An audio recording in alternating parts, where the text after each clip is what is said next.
अधिकार, इसकी रेंज बहुत। सूचना का अधिकार पूरी सार्वजनिक व्यवस्था को, सिस्टम को बदलने का औजार है, गड़बड़ियों में सुधार करने का औजार है, गड़बड़ी होने से रोकने का उपकरण है और सरकारी तंत्र को जनता के प्रति जवाबदेह, अकाउंटेबल बनाने का हथियार है। इस उद्देश्य को सामने रखते हुए अगर हम सूचना के अधिकार का उपयोग करेंगे तो इसकी सार्थकता सिद्ध हो पाएगी। जो भी आरटीआई के तहत जानकारी प्राप्त होती है, उसको लेकर घर बैठ जाने के बजाय अगर गड़बड़ी उस जानकारी से कोई परिलक्षित होती है, तो उसके आधार पे संबंधित अधिकारियों को हमको शिकायत करना चाहिए, तभी ये सुधार होता है। और माननीय सुभाष अग्रवाल जी जैसे और भी देश में कई लोग हैं जिन्होंने आरटीआई में प्राप्त जानकारी के आधार पे व्यवस्था में ज़रूरी सुधार कराए हैं। मध्य प्रदेश के भोपाल के एक सज्जन ने तो पासपोर्ट वेरिफिकेशन की जो प्रक्रिया है, उसमें सुधार कराया है इसके आधार पे। ऐसे और भी कई सुधार देश में हुए। तो इस उद्देश्य को भी, जो मूल उद्देश्य आरटीआई का, वो ध्यान हमको रखना चाहिए। दूसरी बात, 81 जे की यहाँ अभी चर्चा हो रही थी। 81 जे अपने आप में संपूर्ण नहीं है, एब्सोल्यूट नहीं है। उसी 81 जे में ही ये प्रावधान है प्रतिबंध के बावजूद कि निजता, एकांतता को भंग करने वाली जानकारी नहीं दी जाएगी। उसी में ये प्रावधान है कि यदि लोक सूचना अधिकारी और अपीलीय अधिकारी का ये समाधान हो जाता है कि इस सूचना का प्रकटन जनहित में, लोकहित में, न्याय हित में उचित है, तो उसका प्रकटन किया जा सकता है। ये 81 जे में ही प्रावधान है। और एक दूसरी जगह इस एक्ट में यह भी कहा गया है कि यदि किसी की निजी जानकारी, व्यक्तिगत जानकारी लोकहित के कारण सार्वजनिक करने से, आरटीआई में देने से उस संबंधित व्यक्ति को जितना नुकसान होता है, उससे कहीं अधिक लोकहित सिद्ध होता है, तो ऐसी जानकारी दी जा सकेगी। ये 81 जे के संदर्भ में हमको ये भी ध्यान रखना चाहिए। तीसरा, ये जो धारा 4 के बारे में यहाँ चर्चा हुई, काफ़ी सबसे ज़्यादा चर्चा शायद इसी पे हुई है। देखिए, धारा 4 के बारे में ये सबके जानने लायक एक परिपत्र है जो हमने हमारे Facebook page right to information journalist पे भी कल पब्लिश किया है ये सर्कुलर। ये मध्य प्रदेश में आरटीआई एक्ट के क्रियान्वयन की नोडल एजेंसी है सामान्य प्रशासन विभाग, सीएडी। इसने 22 अप्रैल 2006 को शासन के सारे विभाग और जितने भी निकाय हैं, विभागों के अलावा सबको एक सर्कुलर जारी किया है और इसका पालन करने को कहा है कि सूचना अधिकार के कानून के प्रभावी क्रियान्वयन के लिए इन दिशा निर्देशों का पालन जरूरी तरह से की जाए, तभी आरटीआई एक्ट भ्रष्टाचार को रोकने और जवाबदेही को बढ़ाने में महत्वपूर्ण भूमिका निभा पाएगा। इस सर्कुलर में गवर्नमेंट ने सारे विभागों को ये निर्देश, पहला निर्देश ये दिया कि अधिनियम की धारा 4 के तहत विभागों और उनके अधीनस्थ विभाग अध्यक्षों द्वारा 17 बिंदुओं का मैनुअल बनाया गया है। इस मैनुअल को वेबसाइट पर अपलोड करते हुए उसका प्रचार प्रसार किया जाए। कुछ विभागों द्वारा सभी बिंदुओं पर विस्तृत जानकारी नहीं दी गई है, अतः विभाग अपने मैनुअल का पुनरीक्षण करें। मैनुअल बनाने का उद्देश्य आम आदमी को अधिक से अधिक जानकारी उपलब्ध कराई जाना है, जिससे आम आदमी को सामान्यतः जानकारी प्राप्त करने के लिए आरटीआई का सहारा न लेना पड़े। मैनुअल बनाए जाने के बाद जैसे ही मैनुअल में वर्णित उल्लेखित किसी भी जानकारी में बदलाव होता है, तो तत्काल ही उसे अपडेट, अद्यतन किया जाए। साथ में सॉफ्टवेयर में संशोधन किया जाए कि विभाग द्वारा जब जानकारी अपडेट की जाती है, अद्यतन की जाती है, तो उसी तारीख से खुद ब खुद वेबसाइट में वो जानकारी अपडेट हो जाए।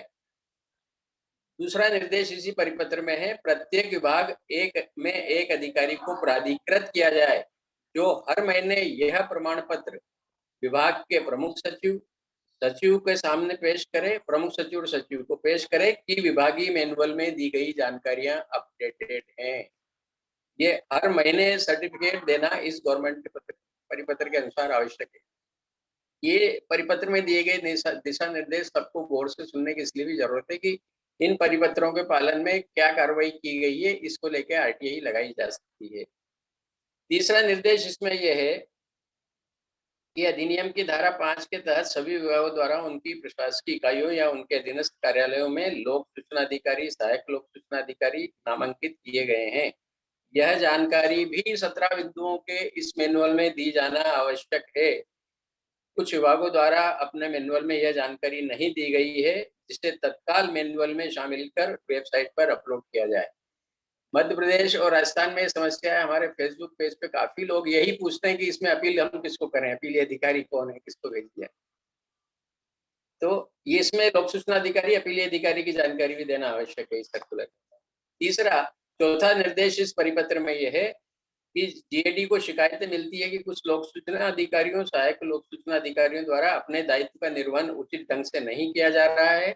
अतः जरूरी है कि सभी विभाग उनके अधीनस्थ कार्यालयों में बनाए गए सहायक लोक सूचना अधिकारी और अपीलीय अधिकारी द्वारा की जाने वाली कार्यवाहियों पर लगातार नजर रखें, निगरानी रखें, जिससे कि उनके द्वारा आवेदनों का निराकरण अधिनियम के प्रावधान और मंशा के अनुरूप समय सीमा में किया जाना सुनिश्चित हो सके। अब इसके बाद सुनिए जो लाइन है वो गौर करने लायक। यदि उपरोक्त नामांकित अधिकारी यानी लोक सूचना अधिकारी, सहायक लोक सूचना अधिकारी और अपीलीय अधिकारी यदि उक्त नामांकित अधिकारियों द्वारा अपने दायित्व का निर्वहन उचित ढंग से नहीं किया जाता है तो यह कदाचार की श्रेणी में आएगा और इसके लिए सक्षम प्राधिकारी द्वारा उनके खिलाफ अनुशासनात्मक कार्रवाई की जानी चाहिए। यह भी निर्देश है डिसिप्लिनरी एक्शन का और सर्विस रूल्स के तहत कदाचरण मानने का। पांचवा निर्देश है लोक सूचना अधिकारी और अपीलीय प्राधिकारी द्वारा समय सीमा में आवेदनों का निराकरण किया जा रहा है या नहीं, इसकी निगरानी के लिए सभी विभाग अपने अधीनस्थ कार्यालयों को ये अलग-अलग प्रपत्रों के नाम दिए हैं और प्रपत्रों का नमूना भी इस सामान्य जीएडी ने सबको भेजा है कि इन सब परिपत्रों में हर महीने जानकारी लिखी जाए आरटीआई के बारे में, अपील के बारे में, और हर माह ये जानकारी प्राप्त करके इसकी समीक्षा की जाए और साथ ही विभाग द्वारा समीक्षा हेतु प्रपत्र 3 में त्रैमासिक प्रतिवेदन जीएडी को प्रेषित किया जाए। लोक सूचना अधिकारी, अपीलीय अधिकारी अपने स्तर पे सारी आरटीआई के बारे में, अपील के बारे में जानकारी इकट्ठी करके उसकी समीक्षा करेंगे और हर 3 महीने में जीएडी को उसके बारे में समीक्षा पत्र का पूरा विवरण भेजेंगे। इसके लिए एनआईसी के माध्यम से एक सॉफ्टवेयर भी सबको अवेलेबल कराया गया। पांचवा निर्देश है, ये भी हम सबके काम का है और आरटीआई का विषय बनता है। प्रत्येक विभाग सहायक लोक सूचना अधिकारी और अपीलीय अधिकारी की एक डायरेक्टरी संलग्न प्रपत्र 4 एक नमूना उनको दिया गया है, इसके अनुसार तैयार करें इन सब की डायरेक्टरी और यह डायरेक्टरी वेबसाइट पर उपलब्ध कराने के साथ साथ आम लोगों को भी लागत मूल्य पर देने की व्यवस्था करें। डायरेक्टरी की एक प्रति 1 माह के अंदर जीएडी को भी अनिवार्य रूप से भेजी जाए। आखिरी इसमें निर्देश है, आरटीआई एक्ट का क्रियान्वयन उसकी मंशा के मुताबिक तभी हो सकता है जब आम आदमी को भी सूचना के अधिकार की सही जानकारी हो। इसके लिए जरूरी है कि सभी विभाग इस संबंध में अपने अपने माध्यम से प्रचार प्रसार करें ताकि आम नागरिक भी अपने इस अधिकार के प्रति सजग और जागरूक हो। ये बहुत महत्वपूर्ण 22 अप्रैल 2006 का परिपत्र है जीएडी एमपी का से सभी विभागों को भेजा गया और इसके ज्यादातर बिंदुओं का पालन हो नहीं रहा है। तो इस संबंध में जरूर आरटीआई लगाना चाहिए और जहाँ जरूरत है वहाँ सूचना आयोग को भी शिकायत करना चाहिए। जो अभी माननीय सुरेश प्रभु जी ने बहुत अच्छी बात की 1986 की धारा 19(6) में उन्होंने कुछ अंग्रेजी के शब्द इस्तेमाल किए थे प्रभु साहब ने, शायद आप लोग अगर नहीं समझ पाए तो मैं उसको क्लियर कर दूं। धारा 19 की उपधारा 6 में ये प्रावधान है कि धारा 4 की उपधारा 1 खंड ख यानी वो 17 बिंदुओं को मैनुअल के अनुसरण में अपनी एक वार्षिक रिपोर्ट सूचना आयोग उपलब्ध कराएगा कि कहाँ इसका पालन हुआ है, कहाँ नहीं हुआ है। ये आयोग की जो प्रभु साहब ने कहा कि मॉनिटरिंग की जिम्मेदारी है, सेक्शन 4 का जो जानकारी स्वतः प्रकट करना चाहिए 17 बिंदु, वो कर रहे हैं कि नहीं, ये आयोग उसकी मॉनिटरिंग करेगा और उसके बारे में एक वार्षिक रिपोर्ट भी उपलब्ध कराएगा, सभी विभागों से जानकारी प्राप्त। तो ये प्रावधान भी ध्यान में रखने योग्य है। और एक चीज और बहुत देखने में आ रही है, कई लोग ऐसे आदेश प्रसारित करते हैं प्रथम अपीलीय अधिकारी के कि हमने अपीलांट को 2 बार सूचित किया, वो उपस्थित नहीं हुआ, न कि उन्होंने लिखित कथन भेजा, इसलिए ये अपील निरस्त की जाती है। ये सरासर गैर कानूनी है। आरटीआई एक्ट के साथ-साथ किसी भी कानून के तहत कोई भी अपील की जाती है तो कानूनन उसको सुनवाई के बिना डिसाइड नहीं किया जा सकता है। आरटीआई एक्ट में प्रथम अपील के निराकरण की अधिकतम सीमा 45 दिन है। तो अपीलीय अधिकारी का कानूनन ये दायित्व है कि वो 45 दिन की समय सीमा के भीतर सभी पक्षकारों को सुनने के लिए उनको युक्ति-युक्त अवसर दे, उचित अवसर दे। उसके बाद 45 दिन के भीतर भी अगर कोई पक्षकार लिखित कथन नहीं भेजता है या उपस्थित नहीं होता सुनवाई में, तो फिर वो एक पक्षीय ऑर्डर कर सकता है, वो भी मेरिट के बेसिस पे, गुण दोष के आधार पे अपील में जो भी तथ्य उसके सामने। केवल अपीलार्थी या कोई दूसरा पक्ष अनुपस्थित है, इस आधार पे कोई अपील खारिज नहीं की जा सकती। कोई उपस्थित नहीं हुआ दोनों पक्षों में से कोई भी, तो भी मेरिट पे ही उसको डिसाइड करना पड़ेगा, गुण और दोष के आधार पर। ये चीज़ भी ध्यान में रखने लायक है। और कोई अपीलीय अधिकारी ऐसी अनुपस्थिति के आधार पे किसी पक्षकार की अपील खारिज करता है, तो ये आयोग में चुनौती दी जा सकती है और निश्चित रूप से उसका आदेश निरस्त होगा। एक दूसरा, बहुत से लोगों को, खास करके लोक सूचना अधिकारियों को ये पता नहीं है और परपक्ष के लोगों को, कि उनको भी अपील करने का अधिकार है सूचना आयोग में। यदि प्रथम अपीलीय हम बार-बार कहते हैं जितनी वर्कशॉप में जाते हैं कि ये कानून आम आदमी के लिए जितना फ़ायदेमंद है आरटीआई एक्ट, उतना ही पब्लिक सर्वेंट के लिए भी, लोक सेवकों के लिए भी उतना ही उपयोगी है। और कई लोक सेवकों के, सरकारी अधिकारी कर्मचारियों के मामले इसके आरटीआई का उपयोग करने से हल हुए हैं। तो यदि प्रथम अपीलीय अधिकारी कोई ऐसा आदेश पारित करता है जिससे लोक सूचना अधिकारी संतुष्ट नहीं है, तो वो सीधा उस अपीलीय अधिकारी के आदेश के खिलाफ सूचना आयोग को सेकंड अपील कर सकता है। इसी तरह तृतीय पक्ष भी प्रथम अपीलीय अधिकारी या लोक सूचना अधिकारी के आदेश के खिलाफ अपील कर सकता है। ये अधिकार उनको भी है।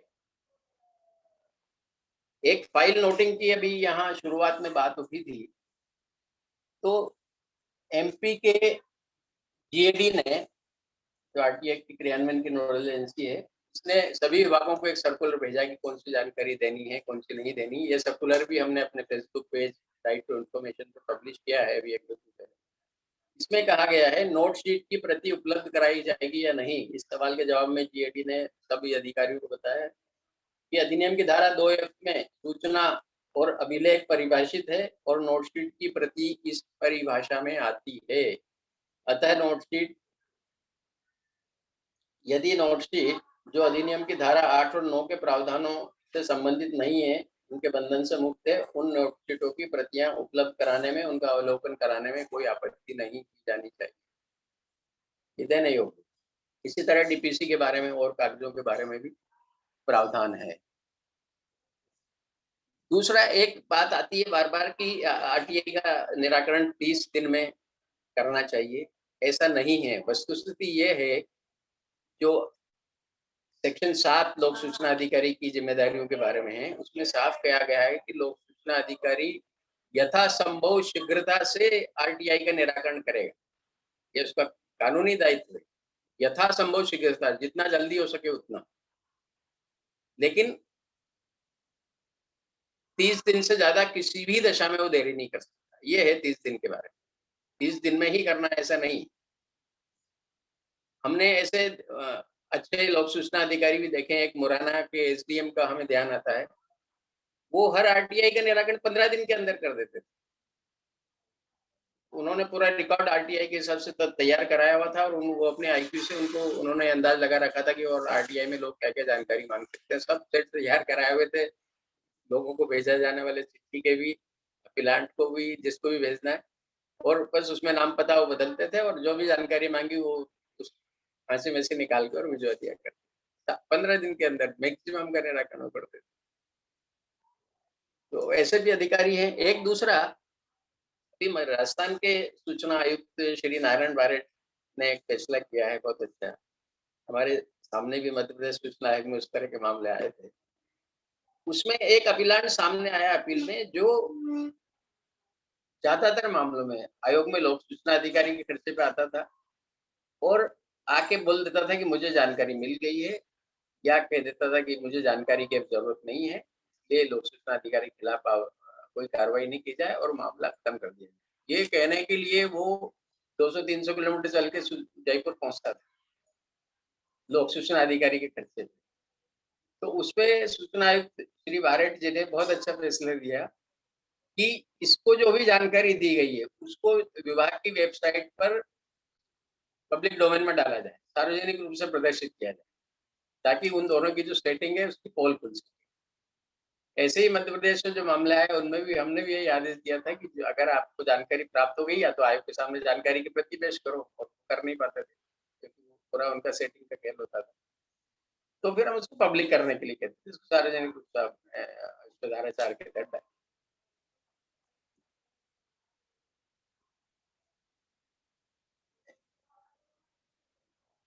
मेरे ख्याल से अब समय काफी हो गया है, तो अपने जो पार्टिसिपेंट्स हैं उनको अपनी बात रखने के, सवाल पूछने के लिए भी अब समय दिया जाना चाहिए। जी बिल्कुल आत्मदीप सर, पार्टिसिपेंट्स को प्रश्न पूछने का पूरा मौका है और वो अपना हैंड रेज कर अपनी अपनी बातें रख सकते हैं। तो कृपया आप लोग हैंड रेज करें। पहला हैंड रेज जो आया हुआ है, आप कुछ पूछना चाह रहे हैं? हाँ, आप पूछिए अपना प्रश्न। आपका नाम तो इसमें नहीं है, लेकिन कुछ नंबर इसमें शो कर रहा है ABCD। बताइए, आप अपने आपको अनम्यूट करके बोलिए। अनम्यूट कर जी लीजिए। सर, मेरा नाम योगेंद्र विश्वकर्मा है।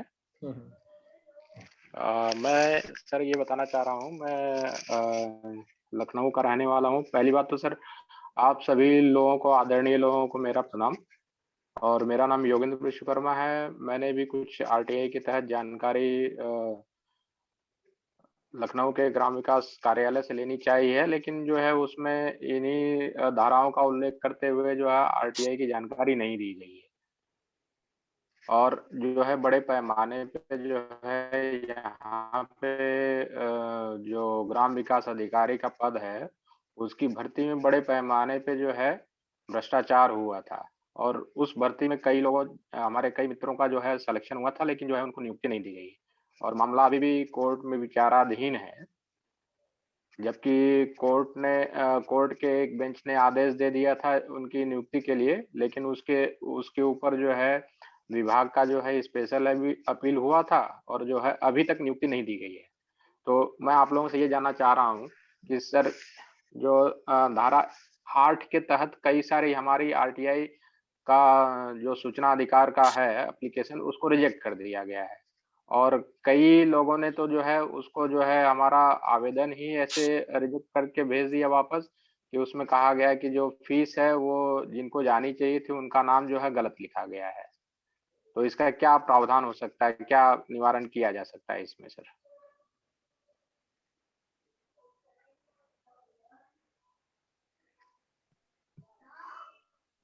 आत्मदीप सर, कृपया जवाब इनके प्रश्न का दें, विश्वकर्मा जी के।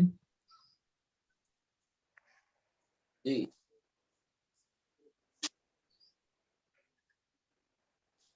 देखिए, फीस के मामले में तो उनकी आपत्ति सही है। जिस भी डिपार्टमेंट में जिसके भी नाम से अकाउंट, पद के नाम, पद नाम से अकाउंट होता है, उसी में पैसा जमा होता है, तो उसके नाम से भेजना चाहिए। तो पहले पता कर लेना चाहिए संबंधित कार्यालय से किसके नाम हमको भेजना है, और नहीं तो पोस्टल ऑर्डर केवल खुद की जानकारी भेज के खाली भर देना चाहिए, खाली भेज देना चाहिए, और उनको लिख देना चाहिए कि इसमें आवश्यक पूर्तियां आप खुद कर लें। अच्छा अच्छा सर, ठीक है। और दूसरा, जी आपने जी पूछा धारा 81J के बारे में। जी जी जी सर। सॉरी, 8 मान लीजिए, पूरी धारा 8 ही आपने बोली है कि उसके तहत हाँ हाँ ज्यादातर सर, जानकारियां देने से मना कर देते हैं। जी जी जी सर। ठीक है। तो देखिए, आप धारा 8 को किताब लेके उसको पढ़िए। जी उसमें ज्यादातर जो प्रावधान है वो सब, हर प्रावधान अपने आप में संपूर्ण नहीं है, उनके साथ किंतु परंतु है। जैसे सबके साथ ही लिखा हुआ है कि इन मामलों में जानकारी नहीं दी जा सकती, लेकिन यदि लोक सूचना अधिकारी या अपीलीय प्राधिकारी का ये समाधान हो जाता है कि ये इस सेक्शन में आने वाली जानकारी का सार्वजनिक प्रकटन करना व्यापक लोकहित में जरूरी है, तो किया जा सकेगा, मतलब ऐसी जानकारी दी जा सकेगी। सवाल ये है कि आपको पब्लिक इंटरेस्ट क्या है उसमें, उसको क्लियर करना है उनके साथ, तो उसके बावजूद दे सकते हैं। अब देखिए, इससे भी ज्यादा हम आपको बताते हैं जैसे रॉ, सीबीआई, अपने सेना के तीनों अंग हैं, एनआईए है, या मध्य प्रदेश में ईओडब्ल्यू है, विशेष सशस्त्र बल है, लोकायुक्त पुलिस संगठन है। ऐसे कईयों को सूचना के अधिकार के दायरे से सरकार ने बाहर किया हुआ है। धारा 24 में सरकार को पावर है कि वो कुछ चीजों को तो ये कर सकती जी है कि सर, इन पे आर्थिक के प्रावधान लागू नहीं होंगे। सर इसके बावजूद जी मैं उसमें कुछ कहना चाहूँ। जी कुछ कहना चाह रहे हैं? जी सर, मैं जो मेरा सूचना लेने का जो मकसद ये है, क्योंकि 3000 लोगों की भर्ती की गई थी और इसमें मतलब जिस क्राइटेरिया पे लेना चाहिए था उसको जो है नजरअंदाज करते हुए जो है भर्ती की गई थी। क्योंकि मैं भी एक अभ्यर्थी था और जो है मुझे नियुक्ति नहीं दी गई और मेरे जैसे कई ऐसे अभ्यर्थी थे जिनको नियुक्ति नहीं दी गई। और जो है जो मुझे जो 75 जिलों से मैंने सूचना मांगी थी, तो 75 जिलों में कुछ ही जैसे एक जिला था जिसने कह दिया कि जो है आपका जो आवेदन और जो ये फीस जो दी गई है वो गलत तरीके से दी गई है। बाकी सब जिलों ने फीस लेते हुए या तो धारा 8 के तहत सूचना नहीं दी है, या तो जो उनके पास सूचना थी आधी अधूरी अपूर्ण सूचना हमको दी है सर। और इसमें जो है ये भर्ती से लेकर जो है ये सूचना मांगी गई थी। तो इसमें तो कोई भी सूचना ऐसी नहीं है जो उनके व्यक्ति विशेष या उनके व्यक्तिगत जानकारी हम मांग रहे हैं। उनकी व्यक्तिगत जानकारी नहीं थी, क्योंकि जब वो कार्यालय में जो भी जानकारी उपलब्ध करा दी गई तो वो किसी भी कर्मचारी की व्यक्तिगत जानकारी नहीं रह गई। तो वही हम जानकारी चाह रहे थे। देखिए, आरटीआई एक्ट का के प्रावधानों से एक बात स्पष्ट होती है कि इस कानून का एक उद्देश्य भर्ती, चयन परीक्षा, नियुक्ति आदि में पारदर्शिता सुनिश्चित करना, ये भी आरटीआई एक्ट का उद्देश्य है। गड़बड़ियां ना हो भर्ती में, चयन में, नियुक्तियों में। जी सर जी। ठीक है ना? तो इसलिए जी जिस भी सरकारी पद पे, भले वो चपरासी का पद है या राष्ट्रपति कार्यालय के प्रमुख सचिव का पद, किसी की भी नियुक्ति होती है, बल्कि सूचना आयुक्तों की भी नियुक्ति होती है, तो उससे संबंधित सब चीजें मांगी जा सकती है और वो पब्लिक डॉक्यूमेंट की श्रेणी में आ सकती है और वो देने योग्य है आरटीआई में। अगर कोई नहीं देता है तो उसके खिलाफ अपील का हमारे पास अधिकार है। और आपके मामले में तो लोक सूचना अधिकारी दोहरा दोषी सिद्ध होता है, क्योंकि उसने फीस भी आपसे मांग ली और उसके बाद भी जानकारी नहीं दी या जी अधूरी दी। जी। तो सर ये दूसरी चीज, सर कई हमारी अपील लगी हुई है राज्य सूचना आयोग में। तो वहां भी राज्य सूचना आयोग से जब हमारी ये अपील दंड करने की बात आई तो हमने स्वयं कहा था दंड कीजिए इनको, जो है जो सूचना अधिकारी है इन पे जो है 25,000 का जुर्माना लगाया जाए। तो वो कह रहे हैं कि हम आपसे पूछ के थोड़ी जुर्माना लगाएंगे, और जो है उन्हें फिर से जो है समय दिया गया है सूचना देने के लिए, और एक एक साल से सर डेट नहीं लग रही है। इसमें हम क्या कर सकते हैं?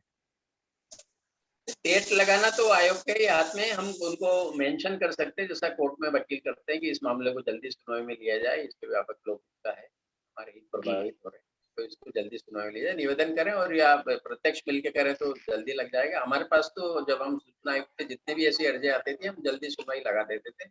1 महीने के अच्छा। भीतर अपील का प्राप्त हुई और 1 महीने में निराकरण कर दिया, ऐसा भी बहुत केस में हुआ। तो हमने जी बताया जी। वैसी चिट्ठियां मिलने पे, तो है ना? इसको सर ये मेंशन करा के इन पर्सन अकेले जाके मतलब बात करके हो जाएगा आप सर बात तो इसका? करें और लिखित लिखित अपील का रजिस्ट्रेशन नंबर लिखते हुए लिखित अभ्यावेदन भी दें उनको, ताकि वो जी जी रिकॉर्ड जी पे सर। रहता है, आपकी फाइल में लगता है वो हर कागज।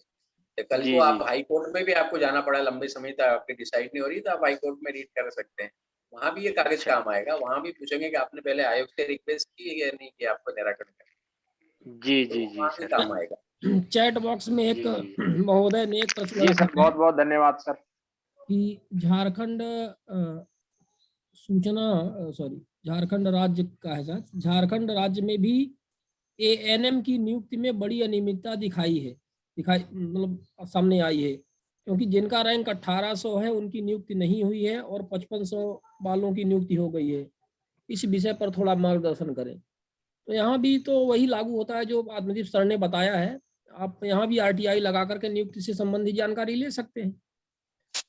और देखिए, मध्य प्रदेश में शिवानंद जी व्यापम घोटाला हुआ कितना, उसमें पटवारियों की बहुत बड़ी संख्या में नियुक्ति में गड़बड़ हुई और भी मामलों में हुई। इसकी जितने भी आरटीआई सूचना आयोग में हमारे सामने आई, सबको जानकारी दिलाई गई और सबको प्राप्त की। यहाँ तक कि कलेक्टर की नियुक्ति कैसे हुई उसकी भी जानकारी मांगी, उसके योग्यता संबंधी सब दस्तावेज वो भी दिलाए गए और दिए गए। सर ये आशीष चतुर्वेदी का जो आरटीआई मतलब ये जो व्यापक घोटाला इन्होंने वो किया था, अनर्थ किया था, मतलब इसको एक्सपोज किया था, तो आरटीआई क्या आप सूचना आयोग में आपके समक्ष, आप लोगों के समक्ष ही आई थी क्या? बिल्कुल, हमारे सामने भी आती थी। अच्छा अच्छा, तो लेकिन हमारी धारणा उनके बारे में ठीक नहीं बनी। वो उनका खुद का दावा है कि मैंने व्यापक घोटाला उजागर किया। आप उनसे कभी पर्सनल मिलेंगे, बात करेंगे तो भी आपको समझ में आ जाएगा कि उनका माइंडसेट क्या है। और वो जैसी आरटीआई लगाते थे, अपील करते थे इंडिविजुअल के पीछे पड़ने की, उससे भी साफ-साफ लगता था कि ये कुछ सद्भावना या लोग से प्रेरित नहीं है। आप देखिए उनकी सुरक्षा में जो पुलिस वाले लगाए हैं, उनके साथ भी उन्होंने क्या-क्या किया है। पहले तो कहा मुझे सुरक्षा दीजिए, सुरक्षा में लगा दिया तो बोले मेरी 24 घंटे निगरानी कर रहा है। अब सुरक्षा वाला पुलिस अधिकारी साथ-साथ चलेगा। उसको गच्चा देके वो कहीं भी निकल जाते। थोड़ा-सा मानसिक मुझे लगता है कि थोड़ा बहुत कहीं न कहीं असंतुलन की स्थिति। सर व्यापम का इतना ज्यादा प्रेशर लोगों के ऊपर था, एक तो डर की वजह से भी मानसिक स्थिति कभी-कभी थोड़ा खराब हो सकती है, अपन मान सकते हैं। हाँ, पर कितने दावेदार हैं व्यापम के व्हिसिल ब्लोअर के, इसका हमने एक्सपोज किया। वो एक इंदौर के हैं डॉक्टर आनंद। हाँ हाँ, आनंद राय, आनंद बहुत सारे उनकी लोग हैं। हालत देख हमें लगता है कि इस तरह का ये व्यापक घोटाला जो एक्सपोज होता है, इसमें बहुत सारे लोगों का मतलब कंट्रीब्यूशन होता है। कोई एक व्यक्ति अकेले नहीं कह सकता है कि हमने इसको कर हाँ, दिया है, और ऐसा कोई सर्टिफिकेट भी किसी को नहीं दिया जाता है कि एक व्यक्ति का किया कराया है। संदीप कौशिक हिसार हरियाणा से कुछ पूछना चाह रहे थे, आपने मैसेज किया है, आपको अनम्यूट करना पड़ेगा, अनम्यूट कर लीजिए। आप लोग हैंड रेज कर दिया करिए, एक हैंड रेज का चिन्ह आता है ऐसे हाथ टाइप का, उसमें क्लिक करके अपने मोबाइल से तो आपका आ जाएगा, तो मैं उसको फिर कॉल करूंगा। हालांकि मैं आप सभी को अब वो कर देता हूँ एक बार, अब आप एक बार सभी म्यूट हो गए हैं, अब आप अपने आप को अपने से अनम्यूट कर सकते हैं, तो आप लोग एक एक करके अनम्यूट करके आप पूछ सकते हैं। वैसे एक साथ ज्यादा मत नॉइज करिएगा, नहीं तो दिक्कत हो जाती है, इसलिए फिर ये फैसिलिटी कॉल बैक करनी पड़ती है। हाँ संदीप कौशिक जी, फिर अपने आप को वो करिए और पूछिए। हाँ हाँ, अनम्यूट करिए, अनम्यूट करके पूछिए। हाँ सर नमस्कार। सर मैं ये पूछना चाहता हूँ अमनदीप सर से कि जब जन सूचना अधिकारी और प्रथम अपीलीय अधिकारी सूचना को दबा लेते हैं और किसी भी प्रकार की सूचना आवेदक को उपलब्ध नहीं कराते, तो उस दशा में क्या करना चाहिए सर?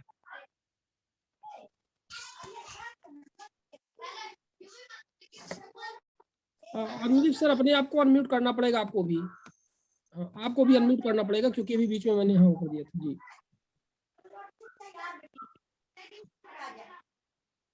देखिए आपके सवाल का बहुत सीधा सा जवाब है कि अगर आपके आरटीआई का 30 दिन के भीतर लोक सूचना अधिकारी निराकरण नहीं करता है, तो धारा 7 में ये माना जाता है कि उसने आवेदन को अस्वीकार कर दिया।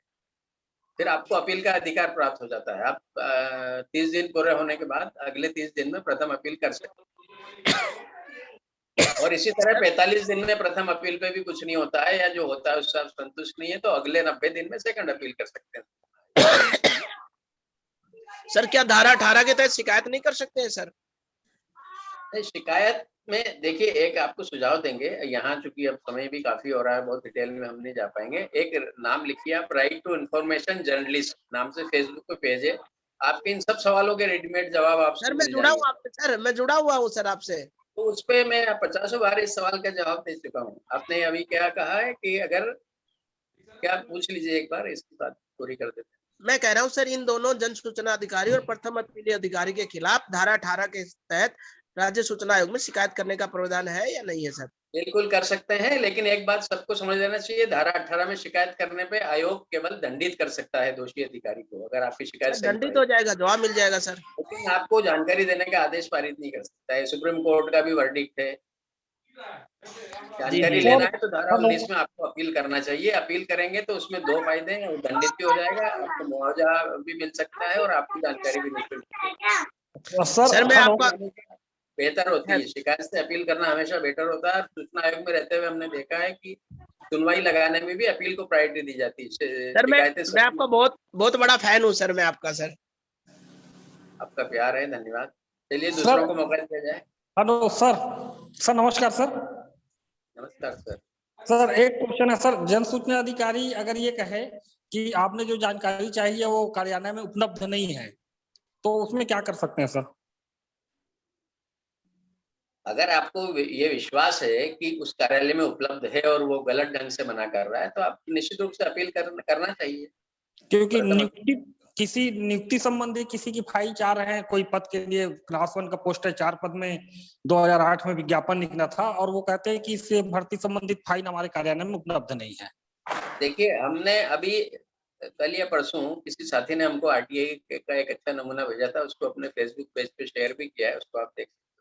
हमेशा आरटीआई में नीचे ये भी लिखिए कि यदि यह जानकारी आपके कार्यालय में उपलब्ध नहीं है, संधारित नहीं है, तो आप इसे संबंधित लोक सूचना अधिकारी को अंतरित करके और हमें सूचित करने का कष्ट करें। उसकी जिम्मेदारी बनेगी है कि वो जहाँ भी सूचना उपलब्ध होगी वहाँ उसको अंतरित करेगा, ट्रांसफर करेगा और आपको सूचना देगा। वो लिखना चाहिए जरूर। और अपील का अधिकार तो आपका है ही, मना किया है और आपको लगता है जानकारी वहाँ है तो अपील करिए। जी, तो गोगोरिया जी आप क्या पूछना चाह रहे थे? अपने आप को अनम्यूट करके पूछिए। जी सर, प्रणाम सर। जी हेलो।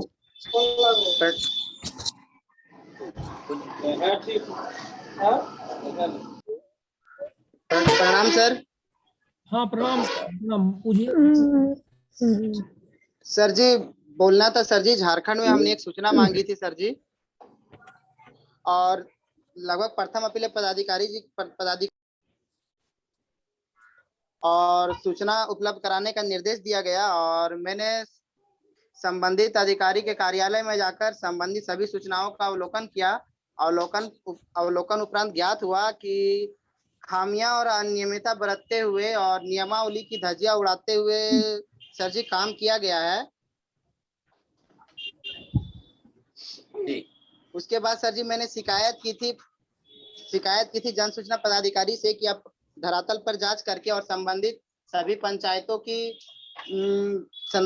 में संधारण की जाने वाली फाइलों की सर जांच कीजिए, बहुत अनियमितता है। तो सर जी अभी तक जन सूचना पदाधिकारी द्वारा इस विषय में किसी प्रकार की कोई भी जांच नहीं की गई है सर जी। तो इस विषय में कुछ मार्गदर्शन करें कि आगे की कार्रवाई किस प्रकार की जा सकती है। ये आरटीआई कहाँ लगाई थी आपने?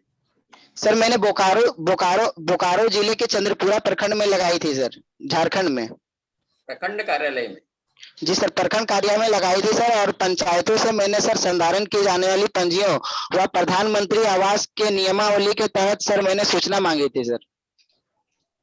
तो पहले तो आपको ये पता करने की जरूरत है कि आपने जो भी उनको शिकायत करके और कार्रवाई की मांग की है वो प्रखंड अधिकारी के अधिकार क्षेत्र में आती है या नहीं?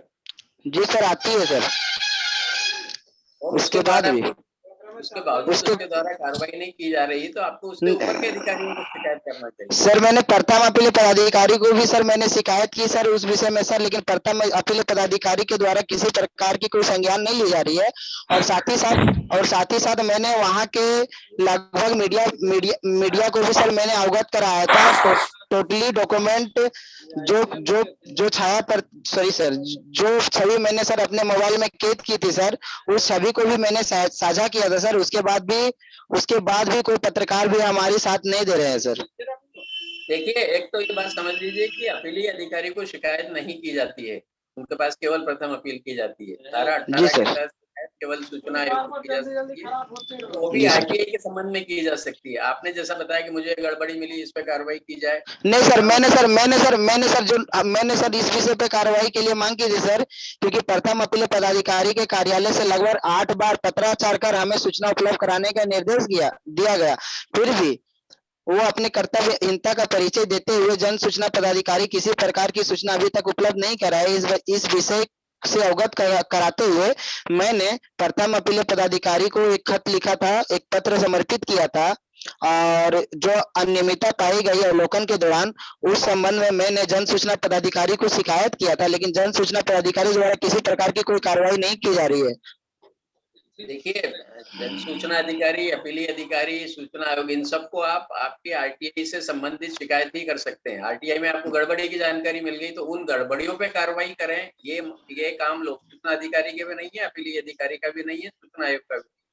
ये तो आपको दूसरी अथॉरिटीज है, कलेक्टर है, सर इसके लिए क्या करना पड़ेगा सर, कुछ मार्गदर्शन करें। आप और आगे शिकायत करिए, जिन स्तरों पे आप कर चुके हैं उसके ऊपर जाइए, और सबको शिकायत के प्रति भेजिए कि मैंने ये इस अधिकारी को सबसे पहले की, कोई कार्रवाई नहीं हुई, फिर इसको की। अपीलीय अधिकारी का जो भी पदनाम है उसमें लोक सूचना अधिकारी, अपीलीय अधिकारी मत लिखिए। जी सर। लोक सूचना अधिकारी का जो वास्तविक पदनाम है वो लिखिए। जी सर। और उसके ऊपर कलेक्टर है, आपके डिविजनल कमिश्नर होते हैं, वो संबंधित जी सर। विभाग के प्रमुख सचिव होते हैं, जी और सर। ये लोकायुक्त पुलिस जैसे भी आपके यहाँ ऑर्गेनाइजेशन होंगे, लोकायुक्त संगठन होगा, कोई आर्थिक अपराध ब्यूरो या भ्रष्टाचार निरोधक ब्यूरो होगा, इन सबको शिकायत करिए मुख्यमंत्री को। जी सर। जी सर। जी सर, मैं आपकी बातों से अवगत हूँ सर। आपके वहाँ के सीएम का भी वो पब्लिक ग्रीवेंस वाला कोई होगा। लेकिन सर हमारे झारखंड में सर, जब से सर झारखंड में सर सरकार बनी है सर, तब से सर अभी तक हमारे झारखंड में सूचना आयुक्तों की नियुक्ति नहीं कराई गई है सर, जो बहुत निंदनीय है सर। बार बार इस विषय में सर लोगों से आवाज उठाया जा रहा है, और सुप्रीम कोर्ट के द्वारा भी बार बार झारखंड सरकार को नोटिस दिया जा रहा है सर, फिर भी झारखंड सरकार इस विषय पर किसी प्रकार की कोई कार्रवाई नहीं कर रही है सर। इसमें आप लोगों ने धरना प्रदर्शन भी किया और शायद सुप्रीम कोर्ट में अवमानना की रिट भी लगाई हुई है आप लोगों ने। जी सर। हमें जानकारी नहीं है, अच्छा है, उसमें तो सुप्रीम कोर्ट की प्रतीक्षा करनी चाहिए, उसके आदेश पे कंप्लेंस कराएगा। जी सर। भी जी सर। जल्दी जो भी अवमानना की याचिका लगाई गई उसकी जल्दी सुनवाई हो, वकील के जरिए मेंशन कराना चाहिए।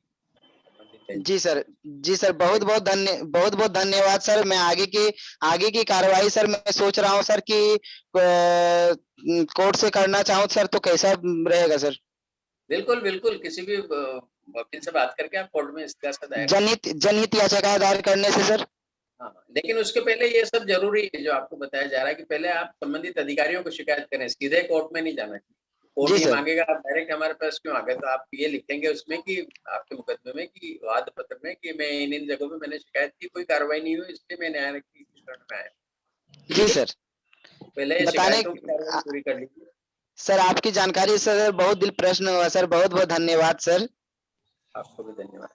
आगे कार्यक्रम में बढ़ते हैं। गोगोरिया जी पूछिए, आपकी क्या बात है शॉर्ट में। नमस्कार सर। नमस्कार सर।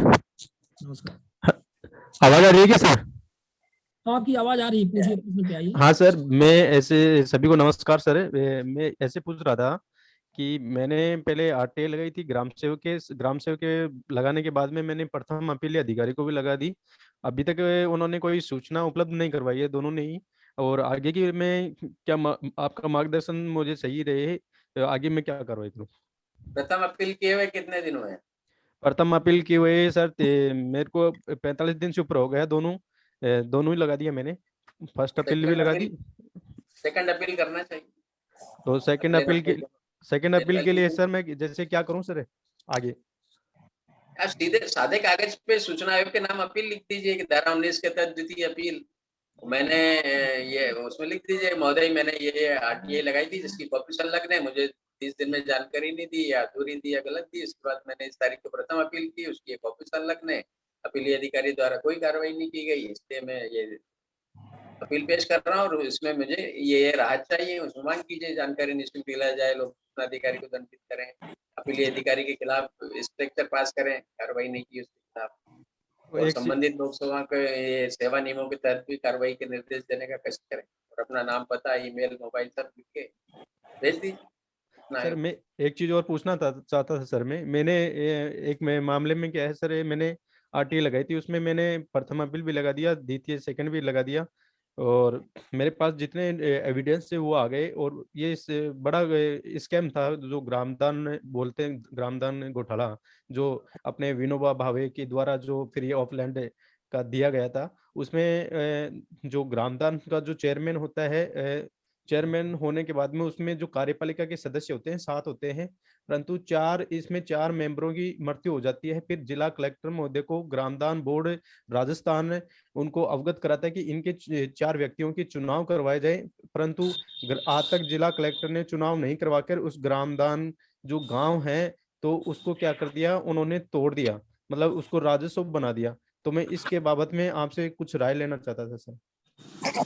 नहीं, ये मामला हमारे ध्यान में है, और जब हम जयपुर में रहे 15 साल तब हमने भी जनसत्ता अखबार में इस बारे में खूब लिखा था, ग्रामदान और भी समस्याएं ग्रामदानी गांवों में दान दी गई, बहुत बड़ी बड़ी जमीनें बाद में तो इसमें संबंधित विभाग को शिकायत ही करना चाहिए अधिकारियों को, और मुख्यमंत्री तक कीजिए। आप कहाँ से गगोरिया जी, जोधपुर साइड से हैं क्या? नहीं सर, मैं नीमका थाना तहसील डिस्ट्रिक्ट सीकर से हूँ सर। हाँ, तो आपके इधर तो बहुत शेखावाटी में बड़े-बड़े नेता भरे पड़े हैं, सत्तारूढ़ दल के बहुत हैं, सब कुछ नेता तो हैं सर, परंतु जो है कार्रवाई नेताओं कराइए, विधानसभा में उठाइए उनसे वो प्रश्न का कागज लेके विधानसभा में पिक्चर लगवाइए। बिल्कुल सर। तो मंत्री हैं मैं आपके यहाँ से तो अच्छे पावरफुल कई, उनसे भी और सर उनको मैं एक चीज करिए। और बोल रहा था कि जैसे मैंने जो सेशन कोर्ट होती है उसमें याचिका लगाई थी, तो उन्होंने सेशन कोर्ट ने ये कहा कि ये मेरे अधिकार क्षेत्र में नहीं आता है, कि आप हाई कोर्ट में शरण लीजिए। तो हाई कोर्ट में जाना चाहिए आपको, जब स्टेशन कोर्ट खुद सजेस्ट कर रहा है आपको, हाँ तो आगे क्योंकि ये पूरे स्टेट का मामला है, कई राज्यों से जुड़ा हुआ भी है। राजस्थान का तो यही है बहुत बड़ा, क्योंकि राजस्थान में बहुत बड़ी पैमाने पे ये भूदान आंदोलन में जमीन क्या ही मेरा जो उपखंड है सर, उसमें 47 विलेज है ऐसे जो फ्री ऑफ लैंड वाले। ये जनहित का बहुत बड़ा मुद्दा है, इसको आपको आगे ले जाना चाहिए। ले जाइए, कोई भी आपको निखिल डे वगैरह से बात करिए, वो सुप्रीम कोर्ट में भी आपको नाम मात्र मतलब डॉक्यूमेंट के केवल पैसे लगेंगे, बाकी कम से कम फीस में जनहित याचिका कर देंगे। निखिल जी ये क्या बताया सर, सॉरी? निखिल डे इस वेबिनार में आते भी हैं, वो दिल्ली में रहते हैं। निखिल प्रशांत डे, भूषण जी, सुभाष जी अग्रवाल ने अपना नाम डाला, उनके जरिए आप प्रशांत भूषण जी से कांटेक्ट कर लें। इंदिरा जयसिंह है, ये कुछ वकील हैं जो जनहित की याचिकाएं लोगों की फ्री में दायर करते हैं और लड़ते हैं। जैसे इंदिरा राय सिंह जो राजस्थान से लड़ी थी, वो क्या? हाँ, इंदिरा जयसिंह राजस्थान की हैं। जी सर, थैंक यू सर। उनसे कांटेक्ट करिए। सर एक question sir. Sir hello sir जी सर, सूचना के अधिकार केसों में सूचना आयोग या हाई कोर्ट का जो महत्वपूर्ण जजमेंट होता है सर, उसकी कोई डाइजेस्ट प्रकाशित होती है क्या सर, या कोई बुक जिसमें मिल जाए हमको सब चीज केस पढ़ने को? मुझे लगता है केंद्रीय सूचना आयोग की तो है, राज्य सूचना आयोग अब अलग अलग राज्यों में उनकी होती है कि नहीं, लेकिन राजस्थान और एमपी का हमें पता है कि यहाँ ऐसी कोई डाइजेस्ट इनके आरटीआई के से संबंधित जो जजमेंट होते हैं उसके। हाँ, और इनकी वेबसाइट पे भी सब महत्वपूर्ण फैसले नहीं है।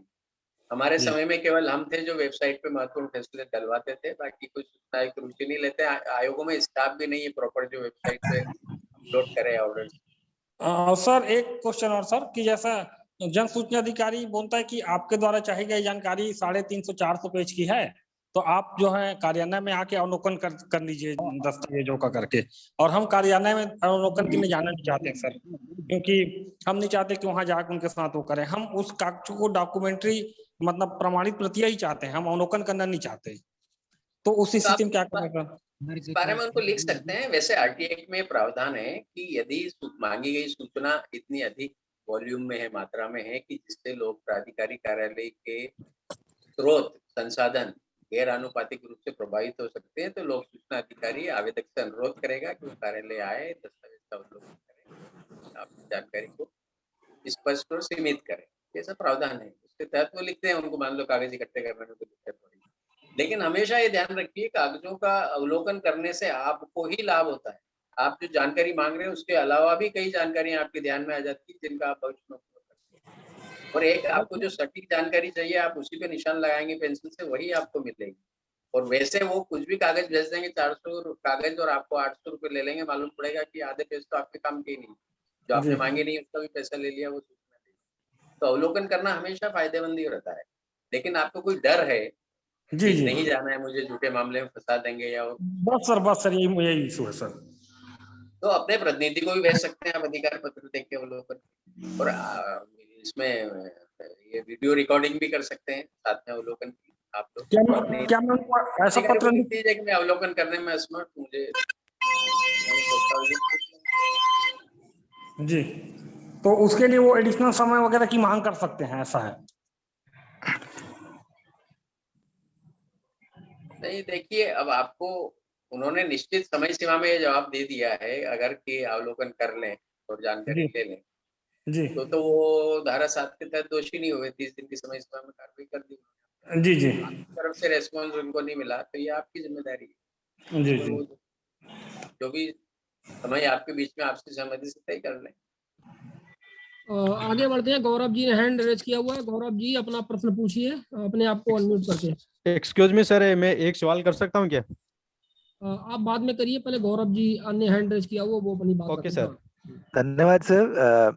Sir, Haryana state information commission ने एक ऑर्डर दिया था मार्च 2021 में कि डीईओ डिस्ट्रिक्ट एजुकेशन ऑफिसर एक पर्टिकुलर डिस्ट्रिक्ट के वो जो भी मैंने जानकारी मांगी है वो सारी की सारी भेज दें, और नंबर 2 स्पीड पोस्ट से भेज दें। तो मेरा क्वेश्चन ये है कि उन्होंने जो जानकारी भेजी वो ईमेल से भेजी और इनकम्प्लीट भेजी, तो क्या मैं अब उसमें क्या कर सकता हूँ आगे सर? ये आप मार्च कंटेम्प्ट लगा मुझे जुलाई में मतलब उन्होंने ऑर्डर किया मार्च में, लेकिन मुझे ईमेल से मिला उनका ऑर्डर जुलाई में।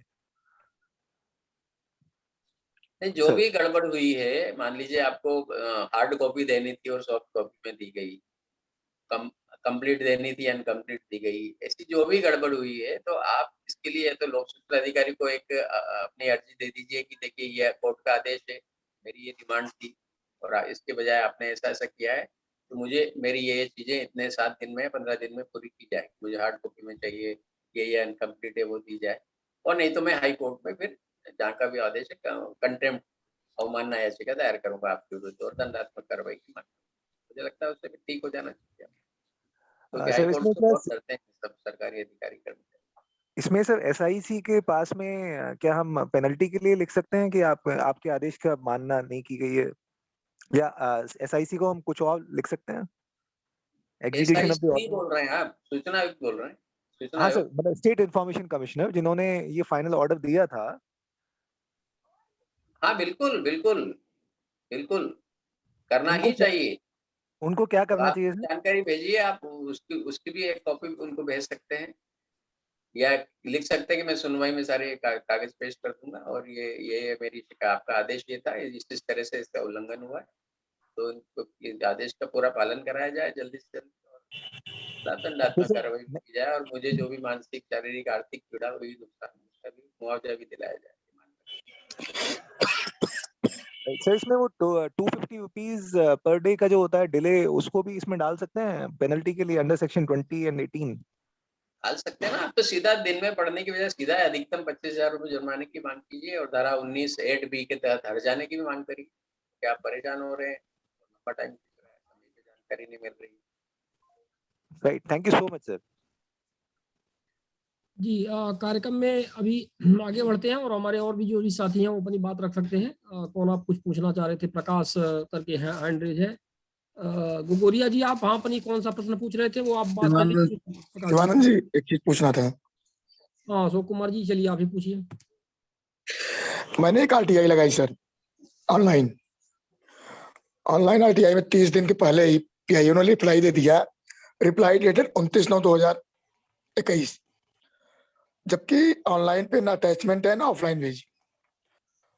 उसकी मैंने अपील की, अपील के बाद भी प्रथम अपील के अधिकारी ने उसके उसी डेट के आधार पे अपील को निस्तारण कर दिया, जबकि मैंने लिखा हुआ था मुझे कोई सूचना नहीं प्राप्त हुई। मेरे सब तथ्यों को नजरअंदाज करते हुए उसने जो है अपील को निस्तारित कर दिया। उसके बाद भी मैंने को पत्र लिखा, एसआईसी को कंप्लेन भी किया और सीआईसी को कंप्लेन भी किया और सीआईसी में अपील भी की, लेकिन चूंकि उसका 2 साल बाद रिजल्ट आना है और मुझे सूचनाएं अभी चाहिए, तो उस पर क्या किया जा सकता है? देखिए, एक तो एसआईसी और सीआईसी मतलब केंद्रीय सूचना आयोग और राज्य सूचना आयोग दोनों को शिकायत करने नहीं करनी चाहिए, दोनों में से एक को करनी चाहिए, जिसके भी क्षेत्राधिकार में वो लोक प्राधिकारी आता है जिसकी शिकायत आप कर रहे हैं। राज्य सरकार के अधीन का मामला है, उसके विभाग से जुड़ा हुआ अधिकारी है, तो राज्य सूचना आयोग को शिकायत करना चाहिए, केंद्रीय सूचना आयोग उसमें कुछ नहीं कर सकता। सीआईसी को हाँ, और राज्य सरकार के अधीन आने वाले विभाग के अधिकारी की शिकायत केंद्रीय सूचना आयोग करेंगे, तो केंद्रीय सूचना आयोग कुछ नहीं करेगा, आपकी शिकायत एक कवरिंग लेटर लगा के राज्य सूचना आयोग को भेज देगा कि आप संबंधित है, आप जाने और नहीं, वो आपको गलती हो गई है, वो सीआईसी गया, वो सही गया है, बैंक का मामला था मेरा। और दूसरा ये धारणा आप बदल दीजिए अब, क्योंकि अभी सुनवाई के नए नए तौर तरीके, आधुनिक ये प्रौद्योगिकी टेक्नोलॉजी सब आ गई, तो अब साल दो साल नहीं लग रहे हैं, जल्दी जल्दी हो रही है। एमपी और राजस्थान के सूचना आयोग में भी हम बात करते हैं, तो कुछ महीनों में भी अपीलों का निपटारा हो रहा है, खासकर उन लोगों की अपीलों का जो आयोग को लिख रहे हैं कि हमारा ये अविलंबनी लोकमत से संबंधित है या हमारे इससे हित प्रभावित हो रहे हैं, ये जनहित का मामला है, इसका जल्दी सुनवाई नियत करके जल्दी निराकरण करो। ऐसी अर्जियां जिनकी भी आ जाती है फटाफट हो रहा है, 3-3 4-4 महीने में भी हो रहा है। हमें भोपाल में लोग बताते हैं कि हमें आश्चर्य हो रहा है कि सूचना आयोग 3-3 महीने में अपील मिलने के बाद सुनवाई की सूचना भेज रहा है, पहले साल 2 साल में आती। अब स्पीड बढ़ गई सब जगह, तो अब इतना समय नहीं लगता और आप पीछे पड़ेंगे, बार-बार अर्जी देंगे कि जल्दी करें, तो जल्दी सुनवाई लग जाए, जल्दी निराकरण हो जाए। ठीक। हाँ सर, मैं ये से बोल रहा था, रेवेन्यू से रिलेटेड एक ये मामला है सर, मतलब राजस्व का जो गांव है, जिला कलेक्टर महोदय ने अपनी अभिशंसा में तो उनको राजस्व गांव घोषित कर दिया, लेकिन जो उस गांव की जो राजस्व गांव घोषित किया है उसकी भूमि अन्य गांव में मर्ज कर दी गई। क्या ये संभव हो सकता है? शिवानंद जी, सर हाँ जी, शिवानंद जी, नित्यानंद जी जुड़े हैं क्या? नित्यानंद जी आज हमें लगता है कि वो ट्रैवलिंग में थे, उनको हाई कोर्ट जाना था, तो जिस समय मीटिंग चल रही थी तो वो ट्रैवलिंग में थे, बताया था। तो तो इनका सवाल को आप भी देखिए गागोरिया जी। हमारी राय तो ये है कि कलेक्टर को अधिकार है, वो ये नहीं रेवेन्यू ग्राम सर, सेवाग्राम मैं से नहीं कर ग्राम रहा हूँ, कलेक्टर को तो ये अधिकार है, परंतु कलेक्टर से जो नीचे उपखंड अधिकारी होते हैं सब कलेक्ट्रेट होते हैं, और उसके अधीन तहसीलदार होता है, फिर तहसीलदार के नीचे भू निरीक्षक क्षेत्र जो अधिकारी होते हैं, फिर उसके नीचे पटवारी होता है। इन बाकी के तहसीलदार, उपखंड अधिकारी और ये जो पटवारी होते हैं, इन्होंने कलेक्टर की पालना ही नहीं की, तो इसलिए मैं पूछ रहा था सर। तो कलेक्टर कोर्ट में शिकायत कीजिए ना, उनको तो जुडिशियल पावर भी है रेवेन्यू कोर्ट, तो करिए, और रेवेन्यू कोर्ट को भी कर सकते हैं, राजस्व जो बोर्ड होता है रेवेन्यू हाँ कोर्ट, हाँ, और अजमेर में जिसका हेडक्वार्टर है उसको भी हाँ हाँ, शिकायत भेजिए और कलेक्टर को भी भेजिए। और मैं एक चीज उसमें एक चीज और पूछ रहा था, उसमें अभी ये जो चल रहा है कि गांव संघ अभियान चल रहा है राजस्थान में, तो उनमें क्या है कि जो ग्राम सेवक है, वो ग्राम सेवक क्या कर रहा है कि लोगों से आवेदन ले रहा है कि पट्टे बनाने के लिए, तो क्योंकि जब तक एक गांव राजस्व ही नहीं तो पट्टे कहाँ से दे दी जाएंगे, मैं इसलिए पूछ रहा था। शायद का ही रास्ता है इसमें, कलेक्टर को revenue board. Okay sir, thank you. और डिविजनल कमिश्नर को भी कर सकते हैं। हाँ, तो थोड़ा सा इसमें आप लोग के बाद वो अपील सुनते हैं रेवेन्यू वो ये डिविजनल कमिश्नर, जी उनको भी शिकायत की कॉपी भेजें। ये गोगोरिया जी, ये जानकारी आप थोड़ा सा आप किसी एक वकील से, सक्षम वकील से मिल करके भी ये जानकारी आप ले सकते हैं। वो राजस्व के जो मामले लगाते रहते हैं ना, बहुत सारे वकील होते हैं तहसील और आपके जिला उसमें, तो वो आपको बिल्कुल प्रॉपर जानकारी दे देंगे। हालांकि आज यहाँ पर हमारे बीच में है वकील लोग कई सारे, लेकिन अभी हम यही कहेंगे कि आप इसकी जानकारी वहाँ से बलबीर सिंह जी बैठे हैं द्वारिका दिल्ली से। जी बहुत हमारे वकील साथी यहाँ पे जुड़े रहते हैं। प्रकाश कार जी, सवाल सुना गागोरिया जी का, आपने रेवेन्यू को ग्राम घोषित कर दिया कलेक्टर ने, लेकिन तहसीलदार और नीचे का अमला उसका पालन नहीं कर रहा है।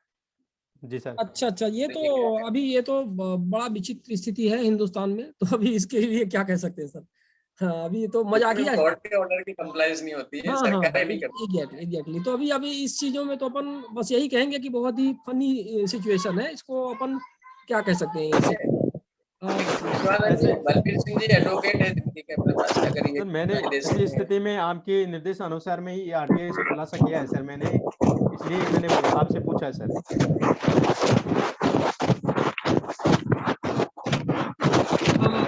मेहुल गोदरा जी का ज्यादा नॉइज आ रहा है, मैंने म्यूट कर दिया। हाँ, प्रकाश कार जी, आप क्या पूछ रहे थे? आपका कुछ प्रश्न था प्रकाश कार जी। सर, मैं गुजरात से हूँ और मेरा दो साल से एक मैटर चल रहा है, जिसमें क्या है कि एक फ्लैट ओनर्स कुछ है जिन्होंने एक एसोसिएशन बनाया, और मुझे आरटीआई से पता चला कि वो रजिस्टर्ड नहीं है, और मुझे वो हरास करते हैं पेमेंट मेंटेनेंस के लिए वगैरह। तो मैंने फिर वो बोले कि आप पानी का खर्चा देते क्या है वो, तो मैंने वाटर बिल के लिए मांगा था, वाटर बिल्स क्या, हाँ, हिस्टोरिकल पूरे वाटर बिल्स मुझे दे दिए जाए। तो वो वाटर बिल्स क्या है कि वो शायद बिल्डर के नाम से होंगे, तो उन्होंने बिल्डर को लिखा फिर सेक्शन 11 में, तो बिल्डर तो वहां कुछ जवाब नहीं दिया, एक्चुअली वो तो गुजर गया तब तक। तो इन्होंने जो एसोसिएशन वाले जो अनरजिस्टर्ड उन्होंने जाके वहां कंसेंट दे दिया कि इसको नहीं दिया जाए, और इसके बेसिस पे उन्होंने मुझे मना कर दिया। तो मेरे को पूछा भी था उन्होंने कि क्यों चाहिए, मैं बोला कारण क्यों बताऊं मैं, आरटीआई में तो कारण नहीं बताना होता है। तो फिर फर्स्ट अपील भी किया, तो फर्स्ट अपील अथॉरिटी को भी समझाया कि देखो ये थर्ड पर्सन नहीं है जिन्होंने आपको मुझे कंसेंट दिया कि नहीं देना चाहिए, वो भी उनको भी नहीं समझ में आया। और पूरे फर्स्ट अपील में पूरे सेक्शन का मतलब ब्यौरा दिया, क्या है क्या नहीं है, सब उसको समझाया ताकि मुझे जल्दी मिले, लेकिन उन्होंने कुछ कार्रवाई नहीं किया। फिर अभी सेकंड अपील किया, तो सेकंड अपील में भी स्टेट इंफॉर्मेशन कमिश्नर ने उसको सही माना।